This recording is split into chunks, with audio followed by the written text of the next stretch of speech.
Hello, and welcome back to All Things Lord of the Rings with your host Alex, also known as Solanus Dracone. It's been ages since I've put up a lore vid, and for that I am sorry. The lore videos take a lot of effort, and I kind of ran dry for a while. But after taking a while to get some other stuff done, mostly games, I find myself ready to get back into this. But there's going to be a small change in the way I do it. So far, I've been reading every chapter bit by bit and trying to present a bunch of details to y'all. That's skewing from the mission. My goal was to summarize and put into context the dealings and doings of the Silmarillion and the other books. Starting now, and until I feel it's time to up the ante, I'm going to be cutting stuff out as I had originally intended. Less fluff, more subject matter. Hopefully, I'll be able to much more effectively put the lore vids out this way. Now then, on to the story of Beren and Luthien, for real this time. The last bit of relevant information to this story that I covered was that Barahir and his men were hounded and hunted in Dorthonion, the lands that were once theirs. Sauron was master of this land now, and it was his job to see that none of the House of Barahir survived. Enter Beren. Now, Beren was the son of Barahir, the last in that line, and he was indeed one of the hunted. Sauron sprang a trap, doing some real asshole mindfuck stuff to one of Barahir's men, Gorlim, and the band was pretty much wiped out. Beren only survived because he was off on a spying mission.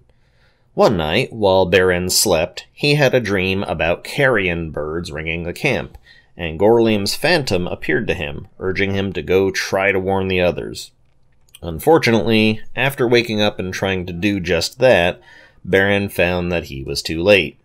He had time to bury his father's bones, and go on a little bit of a vengeance run against the orcs who slew his father, and then he buggered off into the night, and roamed Dorthonion for about 4 more years.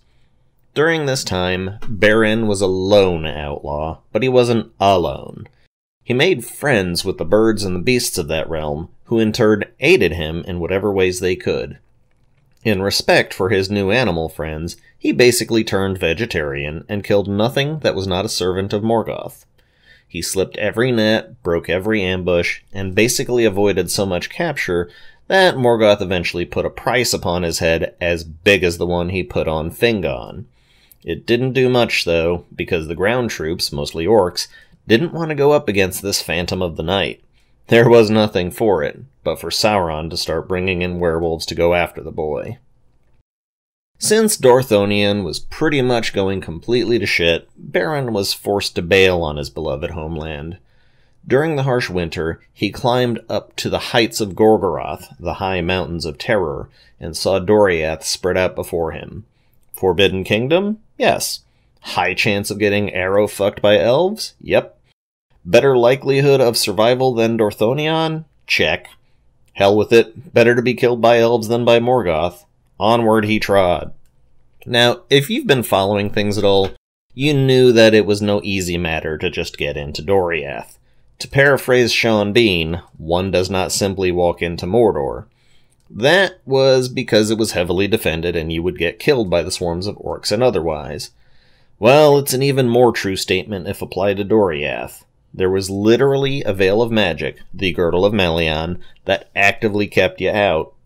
Nobody got into that land if Melian didn't let them through. You may also recall in a previous episode, Melian said to Galadriel, in one of their many chats, that she was going to allow one person through, and this person would be a big deal.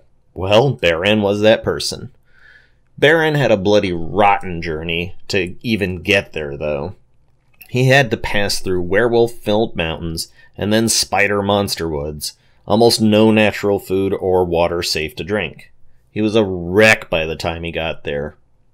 It was while he was passing through Neldoreth, sort of the northwestern section of Doriath, that he came upon Luthien, the daughter of Thingol and Melian. She was dancing as elven maids who have no worries do, and looking absolutely loverly, the most beautiful of all the children of Iluvatar. Seeing her completely banished the pain of the journey, for a time at least. He fell into an enchantment watching her, just like when Thingol met Melian, back when he was still called Elwë. But he didn't have time for no 400-year reverie, and Luthien, when she was finished with her dancing, scarpered off. This left Beren in a bit of a stupor. Think about that type of drunk when you're not really able to form proper thoughts, but you still have enough sense to move around. He looked for Luthien for a long time, and in his mind, he gave her the name of tinuviel, which means nightingale. Eventually, Beren found Luthien again while she was dancing on a green hill. She was singing a beautiful song, and spring actually began to thaw the forests from winter's chill, as if she were heralding in the change of seasons. Hearing her song, Beren sobered up and called to her, and when she saw him, she instantly fell in love. But this kicked off another doom of the ages, so to speak, and she vanished again. See, when an elf decides to love a human, that kind of binds said elf's destiny from then on out. They become sort of semi-mortal, and that puts a bit of an existential crisis upon them. I slam the Peter Jackson films, but they did kind of show this concept right when watching how Arwen was suffering while parted from Aragorn. In short, an elf begins to die at the same rate as a human, and share in that human's suffering. That's a pretty heavy burden to bear for someone who, up until that point, had known immortality and unending freedom. So let's not go harshly judging Arwen or even Luthien for that. When she vanished, Beren went into an even worse stupor of loss, and basically curled up on the ground as if he was dying. He slipped in and out of a nightmarish sleep and a cold, unloving wakefulness. This was sort of a pattern, really. After a while, Luthien apparently had dealt with her existential crisis enough to actually come back to visit Beren. And obviously that woke him back up into massive happiness and light and rainbows and such. This repeated for a while, with her visiting him and then napping off. I guess that he didn't have as bad of withdrawal symptoms in the time between visits, but the book doesn't say. Still, they continued to meet with each other in that wood all the way through spring and into summer, and they were the two happiest children of Eru during that time. Wouldn't you know, all good things must come to an end.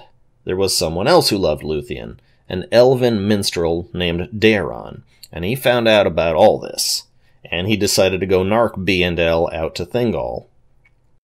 Alright, so with great regrets I gotta end this episode. I'm really sorry to cut it short like this, but in order to keep any kind of real and proper script writing, recording, and editing schedule, and still do this story justice, I'm going to have to keep it short and sweet, and get from one point to another within each episode. I estimate the story of Beren and Luthien will take at least 3, if not 4 or 5 or even 6 parts to completely cover, but I'm okay with that. This story deserves a proper telling. So, I want to thank everybody for watching. Once again, I am Alex, also known as Solanus Dracone, and this has been All Things Lord of the Rings. Goodbye.